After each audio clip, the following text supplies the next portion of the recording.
السلام علیکم ورحمۃ اللہ وبرکاتہ۔ نحمدہ ونصلی علی رسولہ الکریم، اما بعد فاعوذ باللہ من الشیطان الرجیم، بسم اللہ الرحمن الرحیم۔ سبحان الذی اسری بعبدہ لیلا من المسجد الحرام الی المسجد الاقصی الذی بارکنا حولہ لنوریہ من آیاتنا انہ هو السمیع البصیر۔ صدق اللہ العظیم وبلغنا رسولہ النبی الکریم ونحن علی ذلک لمن الشاہدین والشاکرین والحمد للہ رب العالمین۔ وہ سرور کشور رسالت جو عرش پر جلوہ گر ہوئے تھے، نئے نرالے طرب کے ساماں عرب کے مہماں کے لیے تھے۔ وہاں فلک پہ یہاں زمیں میں رچی تھی شادی، مچی تھی دھومیں، ادھر سے انوار ہنستے آتے ادھر سے نفحات اٹھ رہے تھے۔ یہی سما تھا کہ پے کے رحمت خبر یہ لایا کہ چلیے حضرت، تمہاری خاطر کشادہ ہیں جو کلیم پر بند راستے تھے۔ نہ سوال رب ارنی نہ جواب لن ترانی، سر عرش کر رہا ہے وہ بلا کے مہمانی۔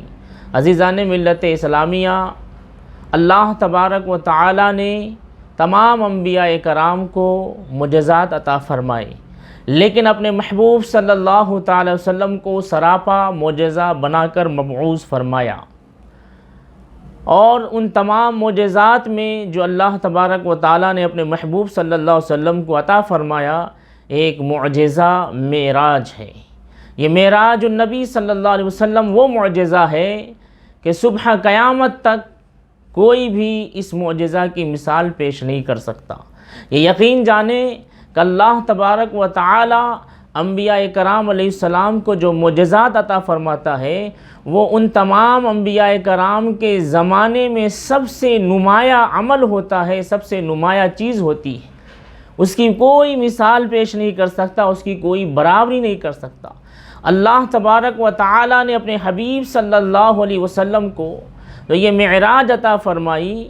یہ معراج وہ معجزہ ہے کہ دنیا چاہے جتنی ترقی کر جائے، دنیا چاہے جتنا عروج پہ چلی جائے، دنیا چاہے جتنی ایجادات کر لے، پھر بھی وہ معراج النبی صلی اللہ علیہ وسلم کی مثال پیش نہیں کر سکتی اور قیامت تک نہیں پیش کر سکتی۔ اللہ تبارک و تعالی قرآن مقدس میں ارشاد فرماتا ہے، سبحان الذی اسری بعبدہ لیلا من المسجد الحرام، کہ پاک ہے وہ ذات جو رات کے ایک مختصر سے حصے میں اپنے محبوب اپنے بندے کو راتوں رات مسجد حرام سے مسجد اقصیٰ تک لے کر گئے، مسجد حرام سے مسجد اقصیٰ کی سیر کرائی۔ اور اللہ فرماتا ہے کہ ہم نے اس کے ارد گرد برکتیں رکھی، اور بے شک اللہ سننے والا ہے اور دیکھنے والا ہے۔ عزیزان ملت اسلامیہ، معراج النبی کے واقعہ کے تعلق سے کچھ لوگوں کو تشویش ہے اور اختلاف ہے۔ بعض لوگ کہتے ہیں کہ معراج النبی صلی اللہ علیہ وسلم جو ہے یہ جسمانی معراج نہیں ہے، بلکہ یہ خواب میں ہوا ہے۔ ذرا سوچیں، اللہ تبارک و تعالی ارشاد فرما رہا ہے کہ سبحان الذی اسری، کہ پاک ہے وہ ذات۔ کس چیز سے پاک ہے وہ ذات؟ تو پاک ہے ہر عیب سے، پاک ہے ہر برائی سے، ہر نقص سے وہ ذات پاک ہے، وہ سبحان ہے۔ اور وہ ذات ایسی ذات ہے، وہ خالق کل ہے، مالک کل ہے، مختار کل ہے، وہ جو چاہے کر سکتا ہے۔ اللہ خود فرماتا ہے قرآن مقدس میں، ان اللہ علی کل شیء قدیر، کہ بے شک اللہ تبارک و تعالی اپنی شان سے ہر چیز پر قادر ہے، وہ جو چاہے کر سکتا ہے۔ تو اس رب نے ایک مختصر سے وقت میں اپنے محبوب صلی اللہ تعالی وسلم کو معراج عطا فرمائی۔ مسجد حرام سے لے کر مسجد اقصیٰ تک کے سفر کو اللہ تبارک و تعالی نے بنی اسرائیل کی ان آیتوں میں ذکر فرمایا جس کی میں نے تلاوت کی، اور اس کے آگے کا سفر آسمانی دنیا کا سفر، پھر اپنے دیدار کا، پھر اپنے قریب آنے کا سورہ نجم میں اللہ نے ذکر فرمایا۔ تو یقیناً قرآن سے آپ کا معراج جسمانی ثابت ہے، اور جو معراج جسمانی نہیں مانتا ہے وہ قرآن کی آیت کا منکر ہے، انکار کرنے والا ہے۔ ذرا سوچیں کہ اللہ تبارک و تعالیٰ نے یہ معراج معجزے کے طور پر عطا فرمایا، اور یہ معجزہ ایسا ہے کہ دنیا آج ترقی پر ہے، دنیا آج سورج کی شعاؤں کو گرفتار کر رہی ہے، دنیا نہ جانے کیسے کیسے ایجادات کر رہی ہے۔ یقیناً نبی کا جو معجزہ ہوتا ہے ان کے زمانے کے لیے تمام لوگوں کے لیے چیلنج ہوتا ہے کہ اے لوگوں، اگر تم مجھے نبی نہیں مانتے ہو تو یہ میرا معجزہ ہے، تم میرے معجزے کا جواب نہیں لا سکتے، میرا معجزہ تمہاری عقلوں کو محو اور حیرت میں ڈال دے گا۔ تو یقیناً دنیا آج چاند پہ جا رہی ہے، دنیا آج چاند اور سورج کی شعاؤں کو گرفتار کر رہی ہے، دنیا آج ہواؤں میں پرواز کر رہی ہے۔ اگر ہم معراج النبی کو جسمانی نہیں مانیں گے تو دنیا اعتراض کر سکتی ہے کہ ہم تو چاند پہ گئے تھے، تو ہم معراج النبی کا واقعہ سنا کے یہی کہیں گے کہ چاند پہ جانا کون سے بڑی بات ہے، میرا نبی تو لامکاں جا کر واپس آیا ہے۔ تو یقیناً اللہ تبارک و تعالی نے آپ کو معراج النبی کا وہ معجزہ عطا فرمایا کہ اس معجزے میں بہت سارے راز کی باتیں۔ آپ ذرا دیکھیں کہ اللہ تبارک و تعالی نے حضرت جبرائیل امین کو بھیجا، اے جبرائیل جاؤ میرے محبوب صلی اللہ تعالی علیہ وسلم کو مجھ تک لے کر آؤ، میرے پاس لے کر آؤ۔ مختصراً واقعہ عرض کرتا چلوں کہ حضرت جبرائیل براق لے کر آئے، نبی اکرم صلی اللہ علیہ وسلم کے پاس آئے، آ کر کہا یا رسول اللہ، اللہ تبارک و تعالی آپ کو اپنے دیدار کے لیے بلاتا ہے، جس کو میرے امام نے یوں کہا، یہی سما تھا کہ پیک رحمت خبر یہ لایا کہ چلیے حضرت، یہی سما تھا کہ پیک رحمت خبر یہ لایا کہ چلیے حضرت، تمہاری خاطر کشادہ ہیں جو کلیم پر بند تھے راستے۔ کیا مطلب؟ حضرت موسیٰ کلیم اللہ کے دیدار کی خواہش رکھتے تھے، اللہ کو دیکھنا چاہتے تھے، اللہ کا دیدار کرنا چاہتے تھے، اللہ سے ملاقات کرنا چاہتے تھے، ہمیشہ یہی عرض کرتے تھے، اے رب ارنی رب ارنی، اے رب میں تجھے دیکھنا چاہتا ہوں، میں تیرا دیدار کرنا چاہتا ہوں۔ اللہ تبارک و تعالی فرماتا تھا لن ترانی، اے موسیٰ تم ہرگز نہیں دیکھ سکتے۔ لیکن آخرکار جب حضرت موسیٰ کو کوہ طور پر بلایا گیا، وہاں اللہ نے اپنی تجلی جب پہاڑ پہ ڈالی، حضرت موسیٰ علیہ السلام بھی بے ہوش ہو کر گر پڑے اور وہ پہاڑ بھی جل کر راکھ خاکستر ہو گیا۔ لیکن یہ مقام حضرت موسیٰ ہے کہ خواہش کر رہے ہیں رب کی دیدار کا، اور یہ مقام حضرت نبی اکرم صلی اللہ علیہ وسلم ہے کہ اللہ مشتاق ہے، اللہ دیدار کرانا چاہتا ہے۔ اسی کو امام احمد رضا خان فاضل بریلوی رضی اللہ تعالیٰ عنہ یوں کہتے ہیں، یہی سما تھا کہ پیک رحمت خبر یہ لایا کہ چلیے حضرت، تمہاری خاطر کشادہ ہے جو کلیم پر بند راستے تھے۔ تو یقیناً اللہ تبارک و تعالیٰ نے اپنے دیدار کے لیے آپ کو بلایا۔ حضرت جبرائیل آئے، بیدار فرمایا، براق پر سوار کیا۔ جب براق سے چلتے ہوئے آپ مسجد اقصیٰ پہنچے تو وہاں انبیاء کرام علیہ السلام صفیں باندھے بیٹھے ہوئے تھے۔ آپ نے انبیاء کرام علیہ السلام کی امامت فرمائی، اور یقین جانے مسجد حرام سے مسجد اقصیٰ کا سفر اس زمانے میں پیدل یا گھوڑے یا اونٹ پر 1 مہینے کی مسافت پر تھا۔ اللہ تبارک و تعالیٰ نے آپ کو مختصر سے وقت میں مسجد حرام سے مسجد اقصیٰ کی سیر کرا دی، تو یہ اللہ تبارک و تعالیٰ نے آپ کو معجزہ عطا فرمایا۔ پھر اس کے بعد آپ پہلے آسمان پہ، دوسرے آسمان پہ، تیسرے آسمان پہ، اس طریقے سے 7 آسمان پہ گئے۔ آپ کو ہر آسمان پہ جبرائیل امین نے جو آواز لگائی آسمان کا دروازہ کھولا جائے، ہر آسمان پہ انبیاء علیہ السلام سے ملاقات ہوئی۔ کسی آسمان پہ حضرت زکریا سے، حضرت یحییٰ سے، حضرت عیسیٰ سے، حضرت موسیٰ سے، حضرت ابراہیم سے، حضرت ادریس سے، حضرت نوح سے، ہر الگ الگ آسمان پہ انبیاء کرام سے ملاقات ہوتی گئی۔ پھر جب آقا دو جہاں صلی اللہ تعالی وسلم عرش پہ پہنچے تو فرشتے استقبال کے لیے کھڑے تھے۔ پھر آقا دو جہاں جب اور چلے تو سدرۃ المنتہا تک پہنچے، جبرائیل امین ٹھہر گئے، کیونکہ وہ فرشتوں کی بھی سفر کی انتہا تھی، اس سے آگے فرشتے نہیں جا سکتے تھے، اس سے آگے فرشتے نہیں بڑھ سکتے تھے، اس سے آگے جانے کی کسی کو اجازت نہیں تھی۔ جبرائیل امین جب رک گئے تو آقا دو جہاں نے پوچھا، اے جبرائیل تم زمین پر میرے ساتھ تھے، مسجد حرام سے مسجد اقصی تک ساتھ تھے، ایک آسمان سے دوسرے آسمان تک ساتھ تھے، آسمانی دنیا میں بھی سفر میں ساتھ تھے، سدرہ پہ بھی ساتھ تھے، عرش پہ بھی ساتھ تھے، اب یہاں آ کر کیوں رک گئے؟ حضرت جبرائیل نے کہا، یا رسول اللہ اب میں اس کے آگے نہیں جا سکتا ہوں، اب میں اس سے آگے نہیں بڑھ سکتا ہوں، میرے سفر کی انتہا، میرے پہنچ کی انتہا یہیں تک ہے، اس کے آگے نہیں جا سکتا ہوں۔ آقا دو جہاں صلی اللہ تعالی علیہ وسلم اس سے اور آگے بڑھتے ہیں، رب کا دیدار کرتے ہیں، اپنے سر کی آنکھوں سے آقا دو جہاں صلی اللہ علیہ وسلم کو دیکھتے ہیں۔ قرآن اس منظر کو یوں فرماتا ہے، ثم دنا فتدل قاب قوسین او ادنا، اتنا قریب ہوئے محبوب اللہ کے، کہ اتنا قریب ہوئے جتنا کہ کمان کی دو دیواریں ہوتی ہے، اور فرماتے ہیں ما زاغ البصر وما طغى، کہ جب انہوں نے اللہ کو دیکھا تو ان کی نہ آنکھیں جھپکی ہے، نہ وہ بے ہوش ہوئے ہیں، نہ آنکھیں ادھر ادھر ہوئی ہے، بلکہ نور کو دیکھتے رہے۔ یعنی اللہ کے حبیب صلی اللہ علیہ وسلم نے اپنے سر کی آنکھوں سے آقا دو جہاں صلی اللہ علیہ وسلم نے اللہ کا دیدار فرمایا۔ آپ کا یہ دیدار فرمانا یہ معراج ہے، اللہ نے کسی نبی کو یہ معراج نہیں عطا فرمائی۔ یقیناً اللہ نے کسی سے ہم کلام ہوئے ہیں، اللہ نے کسی سے گفتگو فرمائی ہے، اللہ نے کسی کو خلیل بنایا ہے، اللہ نے کسی کو نجی بنایا ہے، اللہ نے کسی کو مسیح بنایا ہے، لیکن اپنے محبوب کو محبوب بنا کر کے، اپنا دیدار عطا کر کے سب سے عرفہ و اعلیٰ بنا دیا، اور دنیا والوں کو بتا دیا، اے لوگوں میرا محبوب وہ ہے کہ جس نے اپنی ماتھے کی آنکھوں سے مجھے دیکھا ہے۔ اب اگر کوئی معراج النبی کا انکار کرتا ہے تو وہ کفر کرتا ہے، اب اگر کوئی معراج النبی کو جسمانی نہیں مانتا ہے تو قرآنی آیات کا انکار کرنے والا ہے۔ یقیناً معراج النبی جسمانی ہے۔ آپ ذرا دیکھیں، جب آقا دو جہاں صلی اللہ تعالی علیہ وسلم واپس آئے معراج النبی سے تو مکے والوں سے کہا کہ اللہ نے مجھے مسجد حرام سے مسجد اقصی لے کر گئے،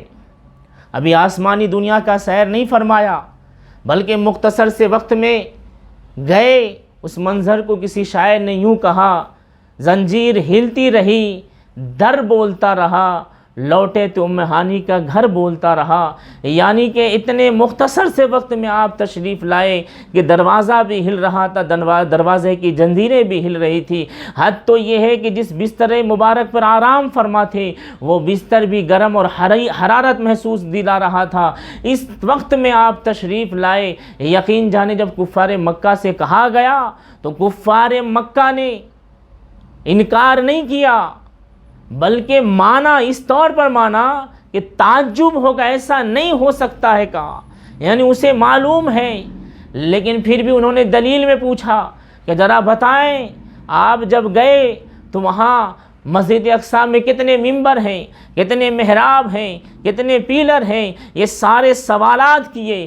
اللہ کے نبی صلی اللہ علیہ وسلم نے ہر ایک کا جواب دیا۔ حد تو یہ ہے کہ مسجد اقصی اور مدینے کے درمیان، مکے کے درمیان جو راستہ ہے، اس راستے میں قافلے کے تعلق سے سوال ہوا، آقا دو جہاں نے وہ بھی جواب دیا۔ اور جب معراج النبی صلی اللہ علیہ وسلم کے تعلق سے حضرت ابوبکر صدیق سے سوال ہوا تو حضرت ابوبکر صدیق رضی اللہ تعالیٰ عنہ نے ببانگ دہل کہا کہ اگر یہ میرے نبی کی بات ہے تو میں بغیر دلیل کے مانتا ہوں، تو یقیناً اللہ تبارک و تعالیٰ نے اپنے محبوب کو یہ معجزہ عطا فرما کے ساری کائنات میں ممتاز عرفہ و اعلیٰ کر دیا۔ آپ ذرا سوچیں، ایک سوال یہ ہوتا ہے اور لوگ کرتے بھی ہیں کہ یقیناً یہ معراج النبی ہے، لیکن یہ معراج تو نبی کو عطا ہوا، یہ اللہ کے رسول کو معراج ہوئی، وہ معراج پہ گئے، اس میں ہم اکٹھے ہو کر خوشی کیوں منائیں، اس میں ہم اکٹھے ہو کر اس کا ذکر کیوں کریں، ہم معراج النبی کے دن، شب معراج کے دن محفل منعقد کیوں کریں؟ یقیناً یہ سوال ہو رہا ہے، لیکن اس کا جواب یہی ہے، ہم کتنے نادان ہیں کہ اس نبی کے معراج النبی پہ سوال کرتے ہیں۔ جو نبی پیدا ہوا تو رب حبلی امتی کہتے ہوئے پیدا ہوا، وہ نبی جو ہمیشہ اپنی امت کو یاد کرتے رہے، وہ نبی جو کل قیامت کے دن اپنی امت کی شفاعت کریں گے، وہ نبی جو کل قیامت کے دن اپنی امت کو حوض کوثر سے جام پلائیں گے، ارے اس نبی کو شب معراج کی شب سب سے زیادہ خوشی ہوئی۔ اس سے بڑی خوشی اور کیا ہوگی کہ اللہ اپنا دیدار کرا دیتا ہے، اللہ اپنا دیدار کراتا ہے۔ تو جس دن اللہ کے نبی کو خوشی ہوئی، جس دن اللہ کے نبی کو اتنا بڑا انعام ملا، تو ہر عاشق رسول چاہتا ہے کہ جس دن ہمارا نبی خوش ہوا اس دن ہم خوش ہوں، اور اس دن کو یاد کریں اور نبی کی محفل سجائیں۔ اور یقیناً اللہ اس کے رسول کی جہاں محفل منعقد ہوتی ہے وہاں فرشتے آتے ہیں، اور فرشتے نیک لوگوں میں نام لکھ کر لے کر جاتے ہیں۔ تو معراج النبی وہ معجزہ ہے کہ ساری کائنات ایک طرف اور نبی اکرم صلی اللہ علیہ وسلم کا معراج ایک طرف۔ آج یہ سائنسی دور ہے، آج نہ جانے سائنس نے کیسے کیسی چیزیں ایجاد کی۔ آج ہواؤں میں اڑ رہے ہیں پلین کے ذریعے سے، راکٹ کے ذریعے سے، میزائل کے ذریعے سے۔ منٹوں کا سفر گھنٹوں کا سفر منٹوں میں ہو رہا ہے، مہینوں کا سفر دنوں میں ہو رہا ہے، دنوں کا سفر گھنٹوں میں ہو رہا ہے۔ لیکن ان سارے سفروں کے لیے ضروریات کی چیزیں چاہیے، پلین کے لیے ایندھن چاہیے، انجن چاہیے، یہ سب چیزیں چاہیے۔ راکٹ کے لیے بھی اشیاء چاہیے، آکسیجن چاہیے، یعنی ہر چیز چاہیے۔ لیکن اللہ نے بغیر کسی دنیا کے سہارے، بغیر کسی سپورٹ کے، بغیر کسی اشیاء کے مدد کے اپنے نبی کو 1 2 3 آسمان نہیں بلکہ عرش پہ بلایا، لامکاں پہ بلایا، اور دنیا والوں کو بتا دیا کہ اے لوگوں، قیامت تک تم چاہے جتنی ترقی کر جاؤ، میں اپنے نبی کو اتنا عرفہ و اعلیٰ کر دے رہا ہوں، تم چاند تک پہنچو گے، میرا نبی مجھ تک پہنچا ہے۔ تو اللہ تبارک و تعالیٰ نے یہ معراج عطا فرمائی، اور یقیناً آپ کا یہ معجزہ تمام انبیاء کرام کے معجزات سے عرفہ و اعلیٰ ہے۔ میں نے ایک شعر کہا تھا کہ نہ سوال رب ارنی نہ جواب لن ترانی، سر عرش کر رہا ہے وہ بلا کے مہمانی۔ اس کا مطلب یہی جو میرے امام نے یہ کہا کہ یہی سما تھا کہ پے کے رحمت خبر یہ لایا کہ چلیے حضرت، تمہاری خاطر کشادہ ہیں جو کلیم پر بند تھے راستے۔ اس شعر کا اور وہ شعر کا مفہوم تقریباً ملتا جلتا ہے کہ نہ سوال رب ارنی، وہاں حضرت موسیٰ پوچھتے رہے، یہاں محبوب سو رہے تھے، آرام کر رہے تھے، اور اللہ نے جبرائیل امین کو بھیجا کہ میرے محبوب کو بیدار کر کے لاؤ، اور میرے محبوب کو بیدار کر کے مسجد اقصیٰ لاؤ، مسجد اقصیٰ میں تمام انبیاء کی امامت کرا کے یہ بتا دو کہ اے انبیاء کرام کی ذات، تمہارے امام میرا محبوب صلی اللہ علیہ وسلم ہے۔ اتنا بڑا معجزہ ہے، اور یہ جسمانی معراج ہے، یہ روحانی اور جو ہے خواب کا نہیں ہے بلکہ جسمانی معراج ہے۔ اب اس سے بڑی دلیل کیا ہوگی؟ اللہ فرماتا ہے سبحان الذی اسریٰ، پاک ہے وہ ذات جو اپنے محبوب بندے کو، یعنی بندے کو، بندہ جو ہوتا ہے وہ جسم اور روح والے کو کہتے ہیں۔ یقیناً قرآن مجید میں خواب کا بھی ذکر ہے، لیکن کون سی خواب؟ وہ خواب جو حضرت یوسف علیہ السلام دیکھ رہے تھے کہ 11 ستارے ان کو سجدے کر رہے تھے، وہ خواب کا ذکر ہے کہ حضرت یوسف نے خواب دیکھا۔ لیکن یہاں سبحان الذی اسریٰ سے اللہ نے آیت کی شروعات کر کے بتا دیا کہ اے لوگو، میرا جو نبی پہ انگلی اٹھانے سے پہلے، جسمانی اور روحانی کے جھگڑے میں پڑنے سے پہلے میری ذات کو دیکھو میں کیا ہوں۔ ارے وہ رب جب کن فرماتا ہے تو کائنات کا وجود ہو جاتا ہے۔ جو رب آصف بن بلخیہ کو یہ طاقت دے سکتا ہے کہ تخت بلقیس کو پلک جھپکتے ہی حضرت سلیمان کی بارگاہ میں حاضر کر دے، تو وہ رب اپنے محبوب کو ایک مختصر سے وقت میں ساری کائنات کا سیر کیوں نہ کرا دے؟ اور کیوں نہ کرائے؟ کیونکہ آپ کو اللہ نے ساری کائنات کا مالک و مختار بنا کر بھیجا تھا۔ اللہ نے معراج کی شب بلایا، اپنا دیدار کرایا، جنت دکھایا، جہنم دکھایا، جنت دکھایا، جہنم دکھایا، پلسرات دکھایا، میزان دکھایا، کل قیامت تک جو چیز ہونے والی ہے وہ سب دکھایا، اس لیے کہ محبوب ہم نے آپ کو ساری کائنات کے لیے رحمت للعالمین بنا کر بھیجا ہے، ساری کائنات کا نبی بنا کر بھیجا ہے۔ تو ذرا دیکھیں، اللہ ساری کائنات کا رب ہے اور نبی اکرم ساری کائنات کے نبی ہیں، تو آپ کا ساری کائنات میں جانا ضروری تھا، پہنچنا ضروری تھا، سب کچھ دیکھنا ضروری تھا، اور سب کچھ دیکھ لیے تاکہ معلوم ہو جائے جو مالک ہوتا ہے وہ اپنی شے کو دیکھتا بھی ہے۔ اور دوسری سب سے بڑی بات یہ کہ اللہ تبارک و تعالی اپنے محبوب کو اپنا دیدار کرا کے یہ ثابت کر دیا کہ میرا محبوب جو گواہی دے رہا ہے، لا الہ الا اللہ کہہ رہا ہے، وہ دیکھ کے گواہی دے رہا ہے، اور انبیاء کرام جو گواہی دیتے ہوئے آئے وہ سن کر، مجھ سے سن کر، جبرائیل امین سے سن کر گواہی دیتے رہے، لہٰذا میرے محبوب کی گواہی سب سے بڑی گواہی ہے۔ اللہ تبارک و تعالیٰ نے آپ کو یہ معراج عطا فرمائی۔